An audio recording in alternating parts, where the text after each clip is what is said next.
О развитии плавания и о делах сегодняшних поговорим сегодня в программе «Интервью». Я представляю моего собеседника. Это Рафис Рашитович Габдрахманов, директор Центра спортивного плавания Республики Башкортостан и ответственный секретарь Федерации плавания нашего региона.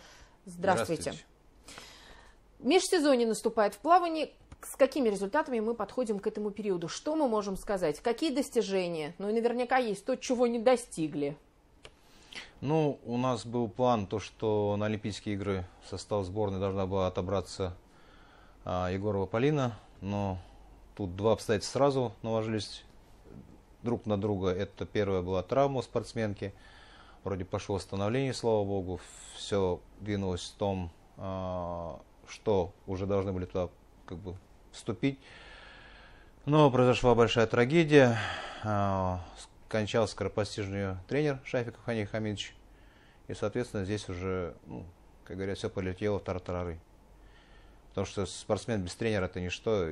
Это две взаимосвязанные вещи, которые люди годами вместе нарабатывают. Это связка, которую, скажем так, не стоит рвать. И здесь, к сожалению, так вот получилось. В остальном, членов сборной России у нас прибавилось. Раньше, если было 2, сейчас 3 человека. Хотя планировали, что 4 будет, но как бы пандемия, она тоже свое наложила на подготовку спортивную, сами понимаете, то закрывались, то открывались, то ограничения. Все это, к сожалению, капля за каплей накладывает и получаем такой итог. Кто эти 3 человека? Это Пряникова Ангелина, Егорова Полина и Рашитова Мария. Все девочки из Салавата? Нет, одна девочка из Уфы. Это кто? Рашитова Мария. Вы сейчас говорили о том, что тренерский тандем спортсмена, тренера нарабатывается годами. И Полина Егорова, я знаю, очень долго тренировалась под руководством Ханифа Хамитовича Шафикова. Кто заменит наставника Полине? Никто. К сожалению, да. Как будет решаться этот вопрос? Сейчас мы, естественно, прорабатываем вопрос со Всероссийской Федерацией плавания. Скорее всего, идет на параллельный зачет. То есть это, как скажем, Башкортостан, Пензенская, Башкортостан, Санкт-Петербург, пока не знаем. Такая же ситуация ждет и Пряникову Ангелину, потому что она тоже его воспитанница. А почему так? Потому что тренеры, которые должны их взять, за них понесут ответственность большую. Должен быть очень большой стаж работы, умения и так далее. К сожалению, Ханифа Хамидовича никто в Башкирии на сегодняшний день заменить не может. Я знаю, что в памяти Ханифа Хамидовича Шафикова будут проводиться мероприятия, если не соревнования, то курсы для наставников, верно? Планируем мы, если получится, не сорвется опять-таки пандемия, в августе месяце Санкт-Петербург дал согласие приехать сюда, потому что его все очень уважали, любили. Это великий человек был, не только тренер, как и человек. Это первое. И второе, Кубок Республики Башкортостан отныне будет называться Кубок Республики Башкортостан по плаванию имени Ханифа Хамидовича Шафикова. Если говорить уже непосредственно о делах сегодняшних, и в частности перейти с Салавата уже в Уфу, бассейн в Инорсе наверняка доказал свою необходимость. Что можете сказать? Уже полноценный сезон, практически провели, да, все равно в условиях пандемии, может быть, полноценно увидеть его необходимость не получилось, но тем не менее. Был дефицит в посетителях? В посетителях, да, к сожалению, да. То есть жители Инорса не очень активно, взрослое население ходит в бассейн, честно говоря, сразу.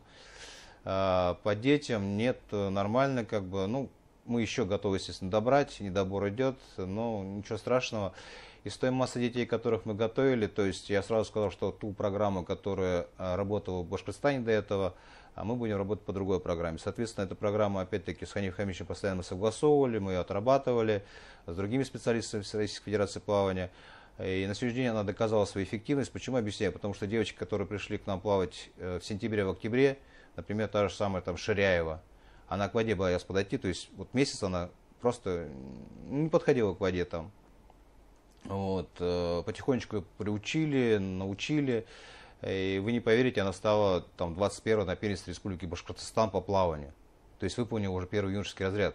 Она практически плавала только полгода. То есть работу мы выстраиваем в совершенно другом ключе. То есть это и, скажем так, специфический, конечно, язык спортивный, это наработку пано, то есть не в координации, в пано, там, многие вещи, которые по-другому начали делать. И вот специалисты, то, что сейчас двинулись вперед. Поймите, в спорте необходимо учиться и учиться постоянно. То есть мир идет вперед, новые методики нарабатываются. Этими, вы поймите, здесь вот спорт такая вещь, что окей, Google, да, или там Яндекс.Поиск вам не поможет. То есть, да, то есть если там окей, Google, то нажал, там программу какую-то вы скачал, по ней готовлю, там будет у меня КМС. Нет такой программы, не существует. Соответственно, каждое знание тренера накапливается по капельке. Вот просто это собирается по крупицам, все это в единое целое. И у меня вот выпускники физкультурных институтов, к сожалению, должен констатировать, выпускаются, ну, не только в спорте, наверное, в других направлениях. Вы сами знаете, как бы жалуются и специалисты, директора, и все вот, слабенькие. И когда ко мне пришла выпускница, причем сама плавала, вот, хороший, великолепный человек, как тренер, как вот педагог, такая уже вроде молодая, 25 лет, сложившаяся такая вот, ну, дети там, контакт у нее, все. Но смотрю, у нее не идет. Что с ней делать? Ну, решение было принято, был согласован вопрос со Всероссийской Федерацией плавания, и она уехала на подготовку в город Волгоград. Надолго? На 3 недели. Вот. Изменилась ситуация после подготовки? Она приехала совершенно с другими глазами, она увидела другой мир. Во-первых, она пообщалась с тренерами, как раз там в это время находилась на подготовке Олимпийской сборной России, сами понимаете. Ну, она увидела совершенно другое, и ей те знания, которые там уже дали, во время общения с тренерами, она приехала и сказала, говорит, я ничего, оказывается, не знала. То есть то, что вот у человека произошла полная переоценка, она сейчас уже тренировочный процесс понимает, как выстроить правильно. То есть она прямо ощущает, чувствует детей, и уже даже, скажем так, на взгляд чувствует, есть утомляемость, нет утомляемости. Это приходит с годами, но поймите, это опыт, это практика.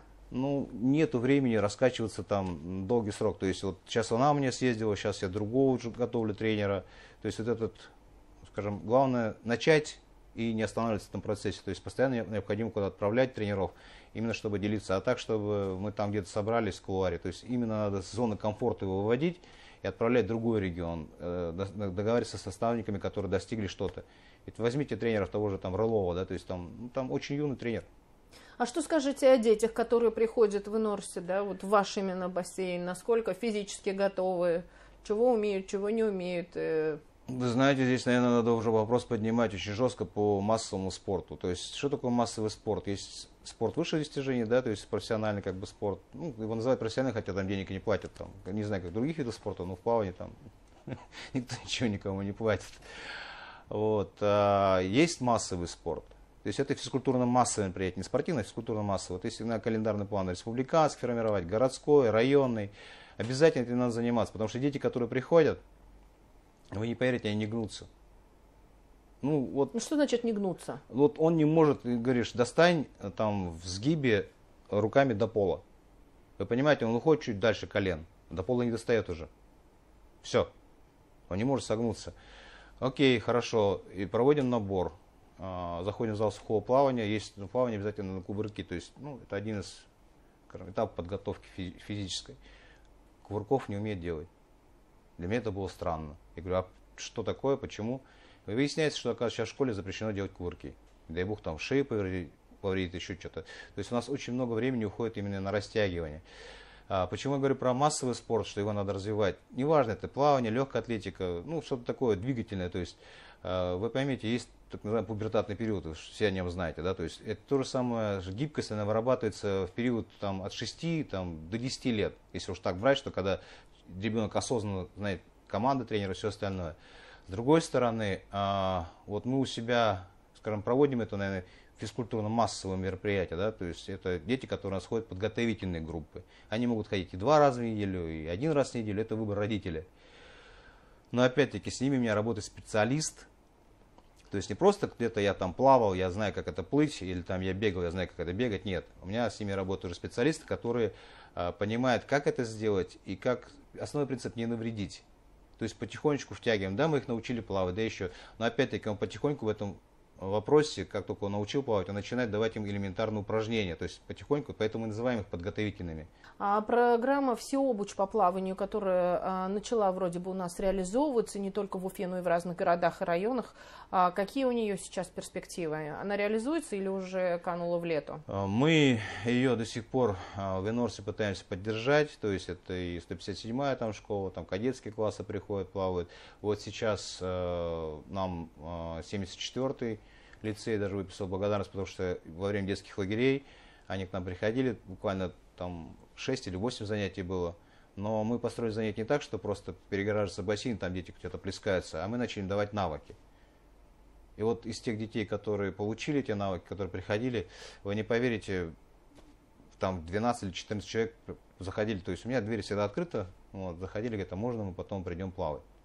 То есть, если резюмировать все вышесказанное и наше интервью, наш диалог, сейчас нашим детям нужно очень активно заниматься спортом, хотя бы массовым на любительском уровне, а уже если есть перспективы, если есть предрасположенность, то можно и переходить в профессиональные группы. Все верно? Все верно, но родителям нельзя забывать, что у детей в возрасте, если я не ошибаюсь, если так объединить и мальчиков, и девочек от 11 до 14 лет, идет наращивание массы. Вот. Но здесь есть один нюанс. А те, которые занимаются хоть какой-то физической активной такой деятельностью, то есть массовой, скажем так, физической культурой, если мы уж о ней сейчас говорим, то это все равно пройдет часть только за счет жировых, а остальное все за счет уже мышечных наращивания. Если же ребенок не занимается спортом, не занимается ничем, к сожалению, у него идет наращивание массы за счет жировых отложений. То есть сначала это внутренние, потом внешние проявления, признаки. И мне жалко, но очень много детей приходит с лишним весом. То есть мы замеряем рост-вес, смотрим разницу в единицах. Ну, потихонечку, вот год занимаюсь, уже я смотрю, так они потихонечку начали вытягиваться. Если буквально по пунктам, четко, и подвести итог нашему разговору, что нужно сделать, да, для того, чтобы развивать и массовый спорт, и чтобы профессионально не пострадал? Вот буквально вот очень коротко. 1, 2, 3. Первое – финансирование. Второе – кадры. Третье – желание. Спасибо большое, вот именно это и мы хотели услышать. А я напомню, о развитии плавания в Республике Башкортостан мы говорили сегодня с директором Центра спортивного плавания Башкортостана, с Рафисом Габдрахмановым. Спасибо, что были с нами, любите спорт и будьте здоровы.